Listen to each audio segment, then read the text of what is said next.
Renee slowly walks down the busy sidewalk. It's afternoon, and she is just getting started for the day. This was her new routine since her devastating divorce 6 months ago. She hunches her shoulders as she starts to feel the familiar sickness in her gut. She has grown accustomed to this feeling ever since she received the divorce papers 10 months ago. Hopeless is what she feels daily. Her mind flooded with questions. Why? How? I never saw it coming, she thought, as she takes a break against a busy storefront, trying to hold back tears. She continues on her walk with seemingly nowhere to go. As she walked, thoughts of the past flooded her mind, the heartache, but also the happy times, which seemed to be a distant memory. I used to be happy, she thought, as she remembered her accomplishments of the past, the large ones, the small ones. She even felt a hint of a smile. How did I get here?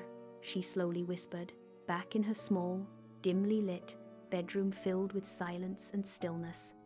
The divorce documents still on her nightstand, sitting there as a constant reminder. She slowly walks towards the papers. She reaches and picks them up. The papers felt like lead in her fragile hands.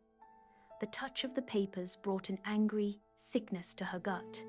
As she slowly walked over towards the tiny trash can, she crumples the papers and drops them in the trash bin one by one.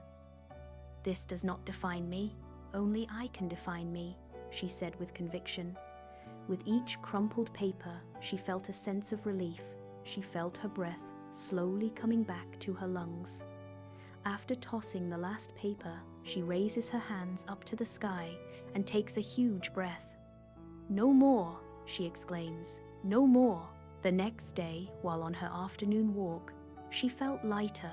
She felt that she was finally ready to let go of the past and reclaim her happiness. She walked with vigor and a sense of purpose. Renee notices a small boutique thrift store. In the window, there is a beautiful, bright yellow dress. Although she had never worn bright colors before, something about this dress, with all of its vibrancy, captured her attention. She went into the store and picked up the dress. The vibrant yellow color was like a magnet. She felt drawn to it. She took it to the counter and purchased it.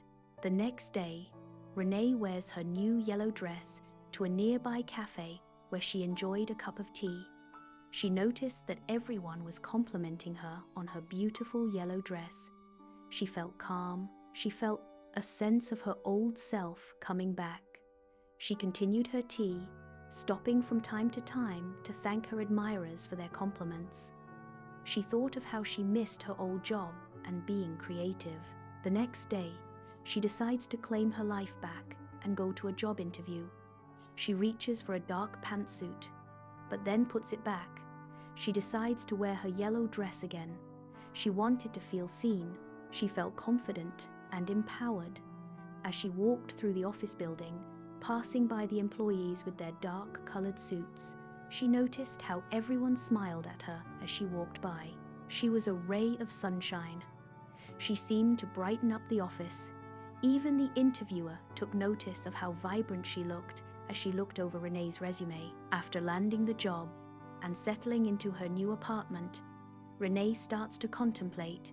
She thought about how she almost lost herself in depression, allowing circumstances to control her destiny. But a simple yellow dress gave her the confidence to take control and get her life back.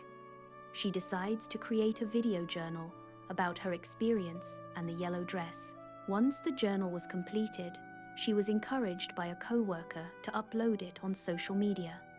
She is hesitant at first, but then decides, why not? So, she prints a photo of herself wearing the dress and tapes it to the back of her computer for inspiration. 5 days after posting on YouTube, she decides to take a look, and to her surprise, she had thousands of views and just as many likes. 6 months go by, and Renee is on stage wearing the yellow dress, giving a TED Talk titled "How Yellow Saved Me" to a standing ovation. The audience was mesmerized by her simple yet effective story. After her talk, and the audience had all gone. Renee stood silently thinking over the events of the last year and how she had thought that her life was over. The dark depression, what a difference a year makes, she thought. She felt truly grateful. She never thought she'd be touching the lives of so many people just by sharing her story. She had thought that she was all alone. So many others were suffering, she said to herself. I guess the old saying is really true. Setbacks are really setups to a greater pathway in life. Thank you, universe, she whispered. She placed her microphone back on the podium and headed for the exit with a confident stride. Renee went from heartache to healing, and all it took for inspiration was a little yellow dress.